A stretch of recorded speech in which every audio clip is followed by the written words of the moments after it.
you considering whether to hold or sell your real estate property in Toronto? We totally get it. It's a tough decision to make, especially with the recent changes in the market. But don't worry, we can help you weigh the pros and cons so you can make an informed decision. Before we get started, I'm Stephanie Nause with the Homeplicity Realty Group. I'm Nicole Shlass. And we are passionate about helping our clients build and develop wealth through real estate. So if you're interested in tips on buying a home, selling a home, or investing in Toronto real estate, we hope you'll consider subscribing to our channel. If you enjoy this kind of content, go ahead and give us a like.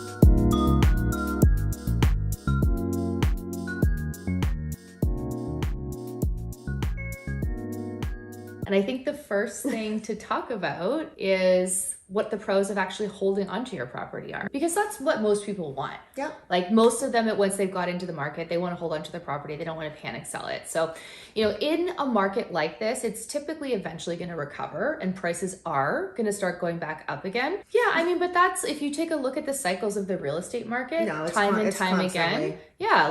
We're not likely going to see some of this insane growth that we've seen the past couple of years, but I think there's a very good possibility that in the next few years, for sure, you would be able to, at that point, sell the property for a higher price. And hopefully at that point, interest rates would be down a little bit. Speaking of interest rates, if you do have a fixed rate mortgage, then your monthly payments would actually remain the same. So that can be a financial benefit if rates do continue to increase into the future. And then if the property that we're talking about selling or holding is a rental property, then you might be able to generate additional income from continuing to just rent it out. And you have your tenant paying down the mortgage. Hopefully, if you have a rate locked, and with the crazy increases we've seen in the rental market, you'll be able to make a nice little sum from continuing to rent the property. It's a good place to be in. From continuing to rent the property out. And just as a side note, if interest rates do continue to stay high like they are right now, there's very little chance that the rental market is going to come down too much, in my opinion. So. No, as the interest rates go up, so do the rental rates, right? We talked about that in several videos. We'll actually link one of them up here so you can watch that if you're interested. But yeah. Okay, well, let's play a little devil's advocate. And since we talked about the pros, we have to bring up the cons. So some of the cons of holding onto your property is, I think one of the biggest ones is that if the market does continue to decline, you may end up selling your property for a much lower price in the future. And unfortunately, we don't have a crystal ball, so we don't really know what the future holds, but that is a con. That's what people are always worried about, right? Yeah. The what if, right? Yeah. So going back to the interest rates, if you are on a variable rate, your monthly payments may increase if the rates go up. So with variable, typically your payments will remain the same, except that when that rate goes up, you are paying more towards your interest now and not the principal. So with all the increases that have happened, a lot of people have hit their trigger point when it comes to their mortgage. 50%. 50%. Yeah, 50%. That's already huge. Have hit it. Yeah. So basically, that's something that you definitely have to think about. I hit my trigger point. I had to go up. I had to increase my payments so that I was actually paying towards the principal and not just the interest. So if you are in a variable mortgage, it's always a good time to reach out to your mortgage broker, financial experts, even a real estate agent, just to ask them kind of what's happening. Plug. We know a couple of good agents.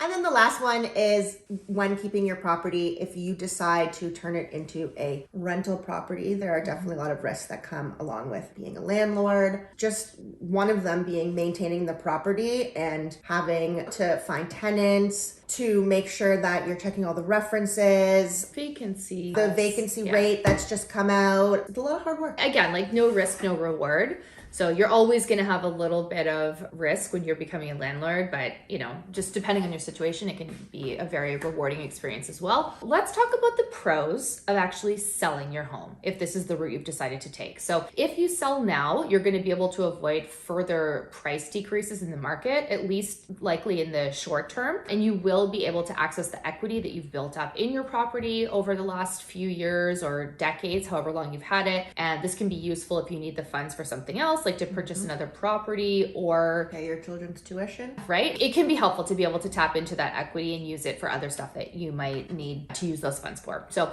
something to be mindful of too is that even with the price retraction we've seen, people still have a lot of equity in their homes. We saw some massive price increases over the last few years. So even with that 20 to 30% correction that we've seen in some market segments over this last year. Property owners should still be sitting on a lot of equity. A lot of people, especially with the low interest rates that we had for the couple of years, people paid down a lot of their mortgage and the property went up substantially in value. The other thing to be mindful of is you don't have to worry about it. If you get the property sold, you don't have to worry about making the mortgage payment. You don't have to worry about the maintenance payment, the property taxes, You're not attached to anything anymore. It's kind of just, well, if you decide to go into the rental market as a tenant, then it's the landlord's responsibility to look after that for you. But you just kind of have the peace of mind of being able to wash your hands of it and be able to move forward. And I think that the other thing to be mindful of as a pro for selling versus transitioning your home into an income property or a rental property is that the moment that you do that and you put a tenant in, it's going to go from being your principal residence, if that's what you are using it for currently, into an income property. So the value that the property increases from the date you start renting it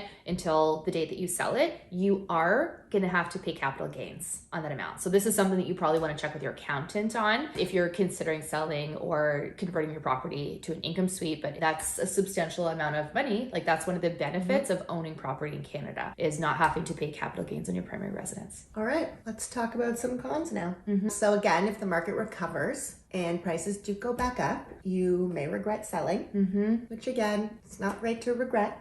Yeah, but I think this is a very common fear for people. Yeah, especially right now. Again, it's just the what if, but they always say, when is the best time to sell? And it's right now because it's the only time that we're certain of, right? So, well, it's the only factual data that we can base our decision on is what's happening at this moment. And then one point I really wanted to bring up about selling your property is if you do sell and you don't have any plans to buy after, you could actually price yourself out of the market really quickly, especially with how expensive rent is at the moment. You don't know what could happen down the line again. So that money you were putting away for your extra home might have to be used for something else now. You don't have the equity to kind of, pull out of. So it's definitely something to think about if you are selling, about buying something right after, even if it's just to rent it out or something, just to keep yourself in the market. Yeah, no, I get that. So what does the future hold for the Toronto real estate market? Honestly, I think it's really hard to say. There are actual economists that can answer this question. So some experts, it's kind of split 50-50, believe that the market would continue to experience modest price growth. And just keeping in mind that typically we see between 4 and 7% year over year in Canada. That's the average rate. Some experts are saying that we would likely see that continuing into the future. And then there's the flip side of the coin where people think that we're going to continue to see rising interest rates and the increased construction costs put downward pressure on prices. So we'll have to wait and see what happens. It's always a good idea, though, to do your own research, consult with a financial advisor, a real estate agent, just before making any investment decisions. Yeah, I think it's nice to have someone kind of go through the different scenarios for you. Do a net sheet. That's something that we do prepare for our clients. Worst case scenarios are my favorite. Just nothing's a surprise. Just again, do your research. And we hope this helps. And feel free to reach out if you guys have any other questions. And we wish you the best of luck in your decisions. For sure. And I think the reality is oftentimes when people genuinely do want to stay in their homes, we are able to hopefully come up with a few solutions that would allow that to happen. So if that's something that you would find helpful, feel free to reach out. We're happy to connect you with the appropriate experts for mortgages, accountants, all that kind of stuff. And we can give you a valuation on your home too, if that's something that you need. Sure. So if you watched till the end, thank you so much for your support. We really appreciate it. And if you enjoyed the video, please go ahead and give us a like. And I hope that you'll subscribe so you can see more content like this. And if you enjoy real estate content, beautiful listings, and just general information, go on over to @Homeplicity Realty on Instagram and Facebook and follow us there for a lot of content that we don't post here on YouTube. Until next time. Thanks for watching. Bye.